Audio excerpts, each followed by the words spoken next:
ಪೊರೆ ಬಂದಿದೆ ಅಂತ ಹೇಗೆ ಗೊತ್ತಾಗುತ್ತೆ?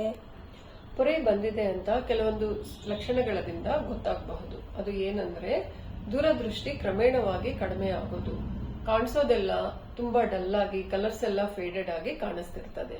ಎರಡನೇದು, ನೈಟ್ ಟೈಮ್ ಡ್ರೈವಿಂಗ್ ತುಂಬಾ ಕಷ್ಟವಾಗಿರ್ತದೆ. ಎದುರುಗಡೆ ಏನಾದ್ರೂ ವಾಹನ ಬಂದ್ರೆ ತುಂಬಾ ಡಲ್ ಆಗಿ ಕಾಣಿಸ್ತಿರ್ತದೆ. ಮೂರನೇದು, ಸೀಯಿಂಗ್ ಮಲ್ಟಿಪಲ್ ಇಮೇಜಸ್, ಅಂದ್ರೆ ದೂರದಿಂದ ಏನಾದ್ರೂ ವಸ್ತುಗಳನ್ನ ನೋಡಿದ್ರೆ ಅದು 2-3 ವಸ್ತುಗಳ ತರ ಕಾಣಿಸ್ತಿರ್ತದೆ. ಮೋಸ್ಟ್ ಕಾಮನ್ ಎಕ್ಸಾಂಪಲ್ ಏನಂದ್ರೆ ದೂರದಿಂದ ಚಂದ್ರ ನೋಡಿದ್ರೆ 2-3 ಚಂದ್ರಗಳ ತರ ಕಾಣಿಸೋದು ತುಂಬಾ ಕಾಮನ್. ಇನ್ನೊಂದೇನಂದ್ರೆ ಇದಕ್ಕೂ ಮುಂಚೆ ಇಲ್ದಿರೋದು ಹತ್ತಿರ ದೃಷ್ಟಿ ಚೆನ್ನಾಗಿದೆ ಅಂತ ಅನ್ಸಬಹುದು, ಅದನ್ನ ಸೆಕೆಂಡ್ ಸೈಟ್ ಅಂತಾರೆ. ಬಟ್ ಕ್ಯಾಟ್ರಾಕ್ಟ್ ಬೆಳೀತಾ ಇದ್ದಾಗ ದೂರದೃಷ್ಟಿ ಹತ್ತಿರ ದೃಷ್ಟಿ ಎರಡೂ ಕಡಿಮೆ ಆಗ್ತಿರ್ತವೆ. ನೋವು ಯಾವಾಗಲೂ ಇರೋದಿಲ್ಲ. ಇದರಲ್ಲಿ ಏನಾದ್ರೂ ಸಿಂಪ್ಟಮ್ಸ್ ನಿಮ್ಗೆ ಕಾಣಿಸಿದ್ರೆ ಇಮಿಡಿಯೇಟ್ ಆಗಿ ಐ ಡಾಕ್ಟರ್ಗೆ ತೋರಿಸ್ಕೊಳ್ಳಿ.